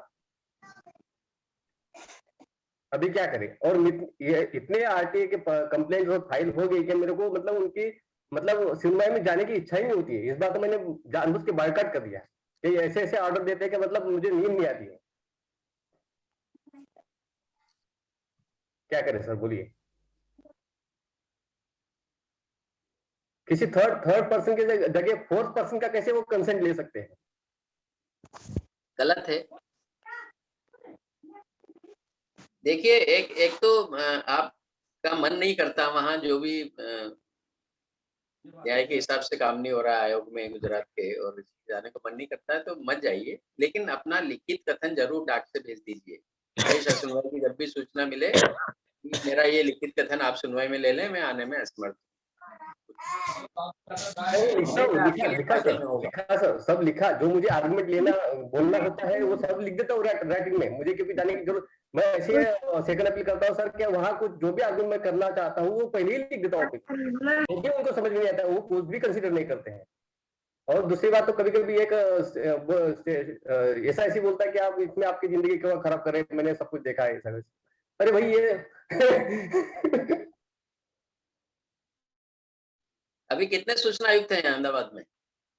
5 है सर, और सभी का सभी रिकॉर्ड ऐसे ही है सर, कुछ मतलब समझ में नहीं आता है क्या है। और ये तो लास्ट टाइम मैंने बताया था एक पुलिस कमिश्नर के बारे में, वो बोले कि ये पहले फर्स्ट अपील की सुनवाई होगी, बाद में हम देखेंगे, और उसको क्लोज भी कर दिया। अभी मैं क्या करूं सर? गुजरात सूचना आयोग का ऐसा हाल है, हमने भी अहमदाबाद जाके देखा है। वो देश के लुप्त प्राय सूचना आयोगों में से, पहले अपने राजस्थान के बलबीर सिंह जी मुख्य सूचना आयुक्त थे, तब हम अहमदाबाद गए थे। वो कहीं लाइमलाइट में है ही नहीं, अदृश्य टाइप का है, वो काम करता है ना, किसी पेपर में कभी उसके बारे में कोई खबर आती है। सर मैं सभी ऑर्डर पे तो वो कर नहीं सकता हूँ, मेरी कैपेबिलिटी नहीं, और मेरा कोई दूसरा भी जॉब है। तो मैं ये पूछना चाहता हूँ कि अगर मैं पूरी ये थ्योरी मतलब किताब लिखूं, मतलब मैं कमेंट नहीं करूं क्या ये गलत है या बुरा है, लेकिन सब जो भी मैंने किया है अभी तक 60-70 आरटीआई है, और उसका जो कैसे किया है और कैसा ऑर्डर मिला है ये तो लिखूंगा, लेकिन कमेंट नहीं लिखूंगा। और ऐसी पूरी किताब लिख दूं तो चलेगा क्या सर? हाँ लिख सकते हैं, एक्सपोज करना चाहिए, और बल्कि प्रेस कॉन्फ्रेंस करके उसको फिर मीडिया को बांटिए, बिल्कुल बिल्कुल। काफी लोग छापेंगे। और दूसरा, आपको गलत निर्णयों के खिलाफ कुछ मामले लेके एक ही अपील में लेने उनको भले, और हाई कोर्ट में रिट जरूर करें इनके, ताकि वो सुधरें। आप ऐसे कई मामलों को लेकर के आप एक PIL टाइप की दायर कर दीजिए, उन सभी का एक वो मिला करके एक निचोड़ निकाल करके कि इनमें सब में RTI कानून का किस तरह से उल्लंघन हुआ है, किसी अच्छे वकील से, वरिष्ठ अधिवक्ता से मिल करके एक साथ ही, और उनको सबको एक साथ आप चैलेंज कर दीजिए। आप किताब लिखिए, आप मीडिया में जाइए, फेसबुक में जाइए, हर जगह प्रेस कॉन्फ्रेंस कीजिए, यही तो करना पड़ेगा आपको। जानकारी नहीं मिलेगी यहाँ पे, इनको एक्सपोज करना पड़ेगा, और तभी आगे जाकर के सुधार होगा। हम आपकी भावना को समझ रहे हैं, सबके साथ यही हो रहा है। आप 20 अपील लगाइए और पता चला उसमें किसी में भी ठीक का निर्णय नहीं आ रहा है। वो एक आध सूचना आयुक्तों की बात आप छोड़ दीजिए कि जो थोड़ा सा प्रो पब्लिक है, इस तरह से कि मतलब उनकी समस्याओं को वो थोड़ा देखते हैं, है ना। तो बाकी तो यहाँ हर जगह यही स्थितियां हैं। देखिए माननीय शिवानंद जी जो कह रहे हैं उस बात में कितना दम है, इसका ताजा रिजल्ट देख लीजिए। तेलंगाना हाई कोर्ट को अपना आदेश बदलना पड़ा है। उसने RTI एक्ट के बारे में फैसला दे दिया था कि लोक सूचना अधिकारी सीधे आवेदक को जानकारी नहीं देंगे, वरिष्ठ अधिकारी से पहले अनुमोदन लेंगे, उसके बाद ही दे सकेंगे। ये आप जैसे सुधी लोगों ने उसका विरोध किया, तो उसने तेलंगाना हाई कोर्ट ने अपना ऑर्डर वापस ले लिया कि नहीं अब अनुमोदन की जरूरत नहीं। इससे पहले मद्रास हाई कोर्ट ने आदेश दिया था कि कारण बताना जरूरी है RTI में, की जानकारी क्यों चाहिए, कारण बताएगा तभी देंगे। उसका भी इसी तरह विरोध हुआ, लोगों ने पत्र लिखे काफी, उसके बाद अब मद्रास हाई कोर्ट ने भी ऑर्डर वापस। तो ऐसा भी होता है, जब हाई कोर्ट अपने ऑर्डर वापस ले सकती जो गलत है, तो सूचना में भी अपने स्तर पर सुधार कर सकती। बिल्कुल, यहाँ पर हम सबको इस उद्देश्य के साथ तैयार रहना पड़ेगा कि हर एक बात के लिए हमें लड़ना है। हिंदुस्तान एक ऐसी जगह है जहाँ आपको भोजन, पानी, हवा, स्वच्छ वातावरण, हर चीज के लिए आपको, है ना, हर चीज के लिए आपको लड़ना पड़ेगा। आप ये ध्येय बना लीजिए, और यदि आपने आवाज नहीं उठाई, लड़ा नहीं है, तो यहाँ आपका जीना हराम हो जाएगा, यहाँ आपको भोजन बंद हो जाएगा, यहाँ आपका पानी बंद हो जाएगा, यहाँ आपका हवा बंद हो जाएगा। ये वो देश है जहाँ इस तरह से आप थोड़ा सा। दिव्यांशी जी, दिव्यांशी श्रीवास्तव नाम से कुछ है? हाँ जी, आप कुछ बोलना जी चाहेंगे? सर, चंद्रशेखर श्रीवास्तव बिटिया का नाम है। जी जी। तो मैंने से एक आरटीआई लगाया था चिड़ैया कोट थाना, जनपद मऊ, उत्तर प्रदेश में। एक केस में पुलिस वालों ने मुझे और मेरे पिताजी को, भैया को, पिताजी को थाने में बंद करके एक रजिस्ट्री करवा दिया विपक्षी के साथ मिलके। मैंने आरटीआई लगाया कि किस कानून के तहत आपने बंद किया। यूपी का जन सुनवाई पोर्टल है, मैंने उस पर किया था और फिर आरटीआई लगाया। तो जन सुनवाई पर उन्होंने दे दिया कि दोनों पक्षों को थाने में बंद कर दिया गया था, उसमें शांति के माहौल बनाने के लिए, शांति के लिए। मैंने कहा चलो ठीक है। तो मेरा जो क्वेश्चन था कि आरटीआई के थ्रू कि किस जन सुनवाई पर जवाब दे दिया, उसको उस केस को खत्म कर दिया। मैंने फिर पूछा आरटीआई में कि उन्होंने किस उस आवेदन की जो उनके पास केस दर्ज हुआ था उसकी कॉपी दे दें मुझे। तो इस केस के बारे में क्या क्या उनके पास एफआईआर दर्ज हुई थी या क्या हुआ था जिस वजह से उनको बंद किया गया था, तो उसमें उन्होंने अब तक कोई जवाब नहीं दिया। मैंने प्रथम अपील पुलिस अधीक्षक जनपद मऊ को किया, वहां से भी कोई जवाब नहीं आया। अब इसके बाद आप लोग मार्गदर्शन करें कि मैं क्या करूं। इस मामले में बहुत जानकारी मुझे नहीं है, अनभिज्ञ हूं। देखिए, ये सारे कानूनों का सार है और प्राकृतिक न्याय का भी सिद्धांत है कि आरोपी को उस पर जो भी आरोप लगाए गए उससे संबंधित समस्त डॉक्यूमेंट पाने का अधिकार है। ये हाई कोर्ट से लेकर सुप्रीम कोर्ट तक भी इस बारे में कई बार आदेश दे चुके हैं और ये भी दे चुके हैं कि किसी को गिरफ्तार करने से पहले भी उसकी कारण बताना जरूरी है। ठीक है, उसका तो उल्लंघन किया ही आपके मामले में, लेकिन अब डॉक्यूमेंट नहीं देके वो फिर दोबारा उल्लंघन कर रहे हैं। तो प्रथम अपील तक आप जा चुके हैं। तो अब एक काम तो ये कर सकते हैं कि सूचना आयोग में सेकंड अपील करिए। ठीक है, सूचना आयोग में? हाँ, राज्य सूचना आयोग में पुलिस के खिलाफ द्वितीय अपील होगी। इसमें ये सब आप लिखिए कि ये मैंने आरटीआई लगाई, कॉपी है, प्रथम अपील की, वहाँ क्या हुआ, और फिर आयोग में आप ये भी क्या क्या चाहते हैं आप अपनी मांगे लिखिए उसमें। जी ठीक है। और दूसरा, ये तो एक तरीका आरटीआई वाला है। दूसरा तरीका है आप सीधा एसपी को लिखिए या मिलिए उनसे अगर मिल सकते हैं। ये सब जी। लिखे कि देखिए ये किस तरह से उल्लंघन कर रहे हैं, मैं प्रभावित पक्ष हूँ, व्यथित पक्ष हूँ और मुझे ही मेरे से संबंधित डॉक्यूमेंट नहीं देखे कानून का उल्लंघन कर रहे हैं। मैं कोर्ट जाऊंगा, पुलिस के खिलाफ स्ट्रक्चर पास होंगे, छवि खराब होगी, आप मुझे कागज दिलाइए। तो हो सकता है अपील डिसाइड होने से पहले ही एसपी खुद अपने स्तर पे आपको सब दिलाए। असल में सर मैं रहता हूँ दिल्ली में, केस है यूपी का और मैं जाना तो हो नहीं पाता, तो मैं लिख के भेज सकता हूँ एसपी को, ये हाँ, कर लिख के सकता हूँ आसान। भेजिए, लिख के भेजिए, साथ में अपना नाम, पता, टिकट लगाए, खाली लिफाफे में डाल दीजिए कि इसमें मुझे आप ये जानकारी जब मांगी तो वो मुझे अंदर भेज दें उसमें, ठीक है। हाँ, लेकिन ये सब लिखिए आपके, अगर ये नहीं मिलती है तो मुझे फिर आगे न्यायिक कार्रवाई करनी पड़ेगी। और ये साथ में सुप्रीम कोर्ट लिखना। कई आदेश जो हमने बताया, सुप्रीम कोर्ट, हाई कोर्ट क्या क्या कह चुका है, वो सब भी लिखिए संक्षेप में कि आरोप व्यथित पक्ष को उससे संबंधित सारे दस्तावेज पाने का अधिकार है। इसीलिए कोर्ट में चालान पेश होता है, चालान में जो भी कागज लगाए सब उसको दिए जाते हैं अभियुक्त पक्ष। जी लीगल राइट है आपको। कहीं भी मानवाधिकार आयोग को भी आप शिकायत भेज सकते हैं। 2-3 स्तरों पे कार्रवाई करिए, एसपी को लिखिए, मानवाधिकार आयोग को, क्योंकि मानवाधिकार का हनन है आप। तो उसमें जब मैं एसपी को लिख रहा हूँ तो मानवाधिकार को सीसी मार्क कर दूं? साथ में कोई दिक्कत नहीं है, अलग अलग चिट्ठियां बना के भेज दीजिए। उसको मत लिखिए एसपी को कि मैंने मानवाधिकार को भी शिकायत। अच्छा ठीक है, ठीक है। और मानवाधिकार को मत लिखिए कि मैंने एसपी को भी किए या सूचना आयोग में भी सेकंड सेपरेट सबको। किसी को इंटीमेशन ना जाए कि हमने किसको भेजा है।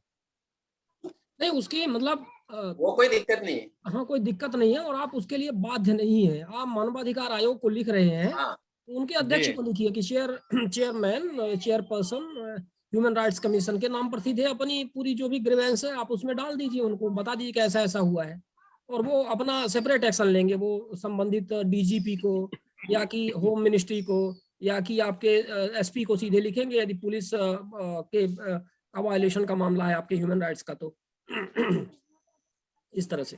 और वो मानवाधिकार आयोग आपकी शिकायत मिलती है, सबसे पहले तो संबंधित जिले के एसपी या वो जो भी थानाधिकारी उससे ही प्रतिवेदन मांगेगा वो कि आप इस मामले में अपना जवाब पेश करें। एसपी को इस पे ज्यादातर दबाव बन लिखते जा हैं, रहा है कि हाँ, आप क्या या कि स्टेट के हेड को लिखते हैं, वही डीजीपी को लिखते हैं, और डीजीपी के माध्यम से भी आता है, एसपी को ज्यादातर लिखते हैं, तो वो ज्यादा अच्छा रहेगा, ऑथेंटिक रहेगा इनके लिए, वो भी एक अच्छा बेहतर ऑप्शन है।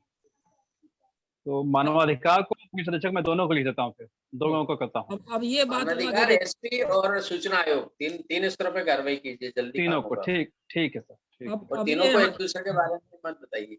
यहाँ पर कंडीशन लागू होती है, वो एक अलग बात है कि अब आपका जो मानवाधिकार आयोग का अध्यक्ष है वो किस प्रकार का बैठा हुआ है, सरकार ने अपने आदमी बैठाए हुए हैं कि आपकी ग्रीवेंसेस नहीं लेनी है, नहीं उस तरह से एक्ट करना है, ऐसा भी तो होता है ना, कैसे कैसे बैठते हैं लोग, उस पर डिपेंड करता है। हमारा तो बहुत इसमें बुरा एक्सपीरियंस है एमपी को लेकर के, मतलब अब मैं तो उत्तर प्रदेश का उसका पता नहीं है, नहीं, मतलब हर जगह लेकिन हर स्टेट की वही हाल है ना, क्योंकि सरकारें तो वही हाँ। होती है ना, दमनकारी नीतियां, जनता के पास तक जानकारी ना आए, और अपराध बढ़ रहे हैं तो उनका निराकरण ना हो, अपराधों का रजिस्ट्रेशन ना हो, ज्यादा से ज्यादा सरकारों की खिंचाई होगी, इस तरह से ये इस एटीट्यूड के लोग होते हैं। और जो चेयरपर्सन ज्यादातर बैठते हैं वो इसी तरह से बैठ जाते हैं, जो सरकार की चमचागिरी करने वाले होते हैं, तो वो दिक्कतें होती है ना। अब ये बताइए, मानवाधिकार आयोग को हम लिखते हैं, हमने कई बार लिखा, अच्छा खासा एक्सपीरियंस है इसका बहुत सारे मामलों को लेकर के, लेकिन मानवाधिकार आयोग क्या करता है, मानवाधिकार आयोग को क्या आवश्यकता, हमने जबकि कई बार उनसे मांग की कि भाई इनको सीधे आप मत लिखो,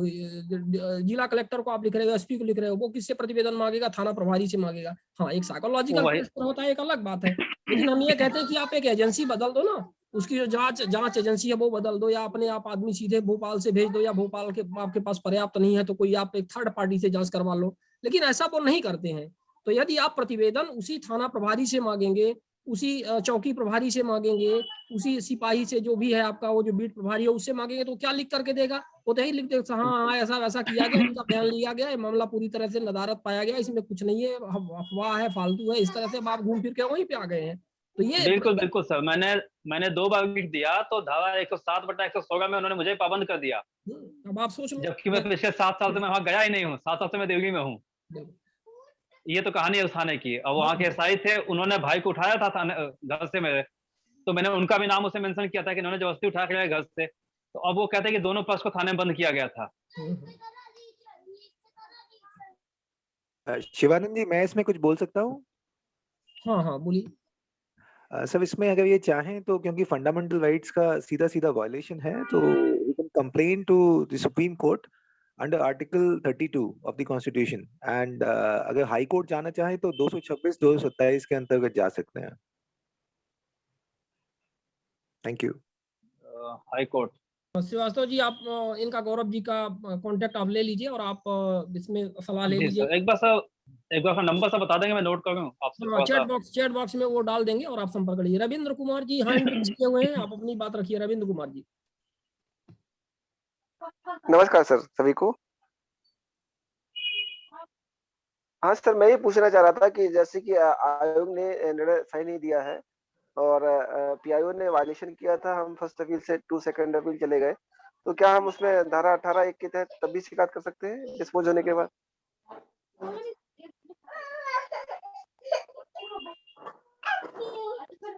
जी आप बताइए, हम ठीक से सुन नहीं पाए। मैंने सर ये कहा कि सूचना आयुक्त या केंद्र सूचना आयुक्त ने जो डिसीजन दिया है उस पर हम संतुष्ट नहीं है। पीआईओ ने शुरू से वायलेशन किया है। हमने सेकंड अपील में जो निस्तारित किया गया है हमारी आरटीआई को, उससे हम बिल्कुल सेटिस्फाइड नहीं है। तो क्या हम उसके बावजूद भी 18(1) में शिकायत दर्ज कर सकते हैं? यहाँ पे आपके बच्चों की, आप रविंद्र कुमार जी, आपके कमरे से आवाज आ रही है क्या? बच्चों की बहुत आवाज आ रही है, थोड़ा सा आप इन्वायरमेंट अपना बैकग्राउंड बेहतर कर लें ताकि क्लियर समझ में आए। हाँ जी, आदित्य सर। हाँ, देखिए, आप तो सूचना आयोग के फैसले से असंतुष्ट है और उस फैसले के खिलाफ शिकायत करने की बात कर रहे हैं ना? सूचना आयोग के फैसले के खिलाफ।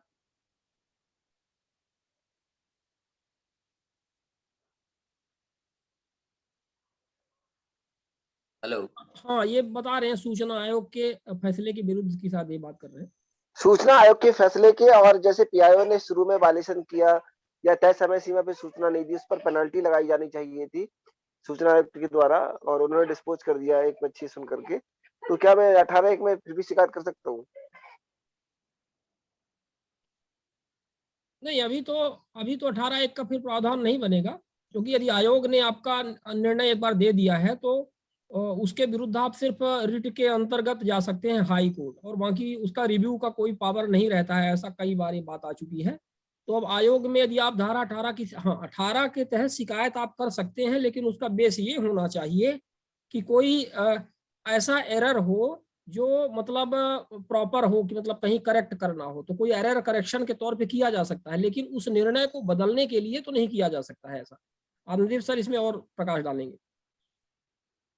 शिवानंद जी ने सही बताया, इसमें शिकायत नहीं कर सकते आप। एक बार अपील में जो केस डिसाइड हो गया उसकी कोई दूसरे रूप में शिकायत में नहीं ले सकते। एक केस में या तो अपील ही होगी या शिकायत ही होगी, तो इसको छोड़ दीजिए और आप इसमें हाई कोर्ट में रिट दायर करने का आपका अधिकार है। आयोग के फैसले को आप चैलेंज कर सकते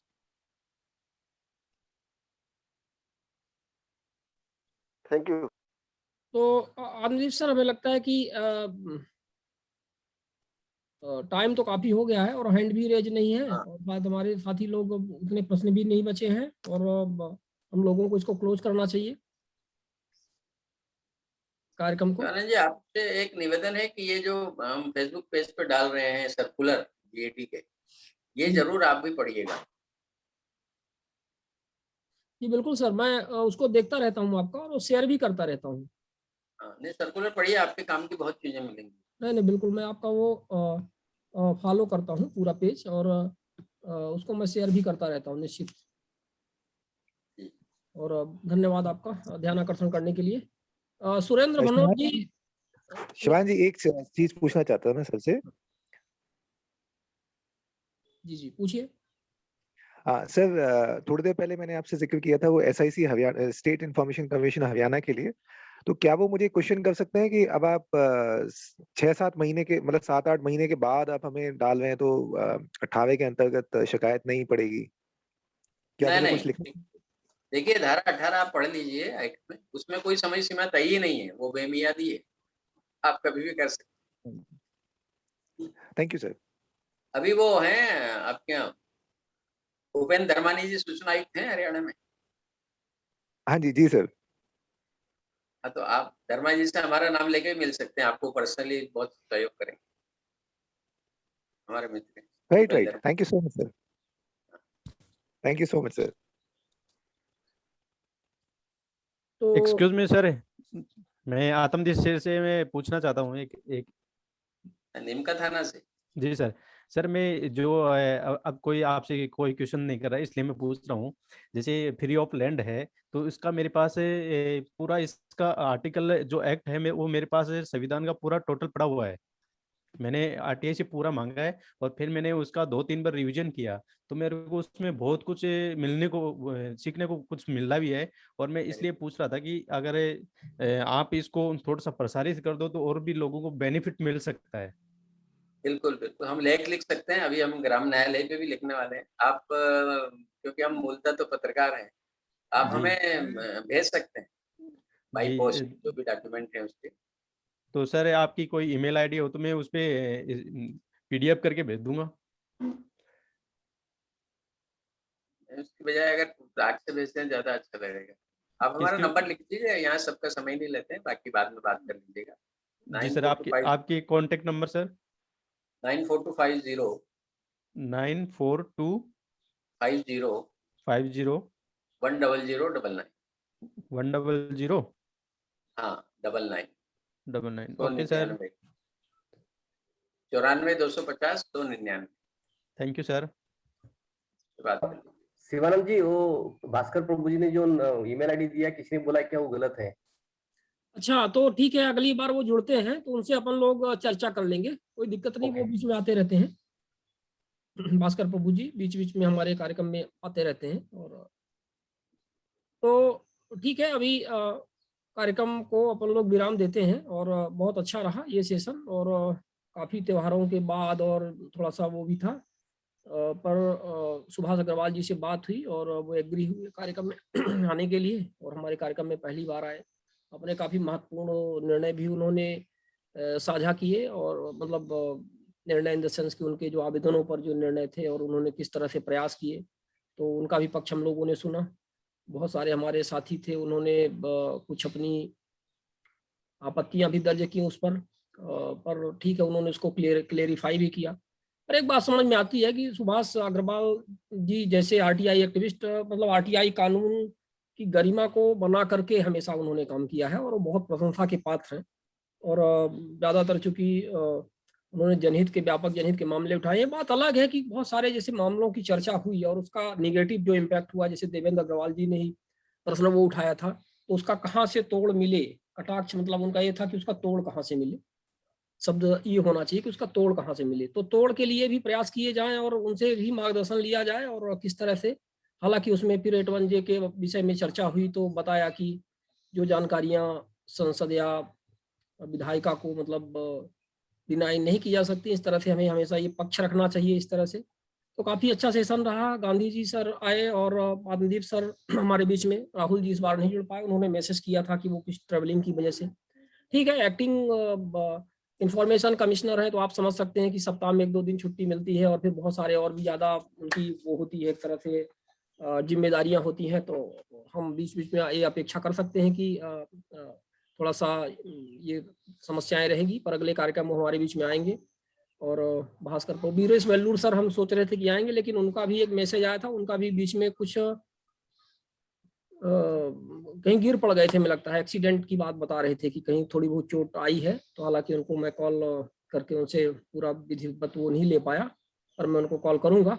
और वो भी जुड़ते पर नहीं जुड़ पाए इस बार कार्यक्रम में। फिर भी बहुत अच्छा कार्यक्रम चला हमारे बीच में। आत्मदीप सर ने हमारे सभी साथियों का यहाँ पर उपस्थित अच्छा खासा मार्गदर्शन किया और विधि सम्मत जानकारियां प्रदान की। और इसी तरह से हमारा कार्यक्रम चलेगा और अगले संडे को हम फिर आप लोगों से रूबरू होंगे और आप लोगों के सजेशंस चाहे उसमें देते रहें जो ग्रुप में जुड़े हुए हैं। और जो ग्रुप में जुड़ना चाह रहे हैं उनके लिए मैंने नंबर दिया है, हालांकि इसी का आईडी और जूम आईडी और पासवर्ड इसका नंबर है हमारा व्हाट्सएप नंबर। तो आप लोग वहाँ पे मैसेज कर दिया करें तो आपको ग्रुप में जोड़ दिया जाएगा और वहाँ पे अपने व्यूज, अपने सब बातें हैं, एक्सचेंज जैसे भी हैं आरटीआई से जुड़ा हुआ सामाजिक मुद्दों को लेकर के आप लोग करते रहा करें। हम उसको ऑब्जर्व करते रहते हैं, जब भी हमें समय मिलता है तो उसको लिखते भी रहते हैं।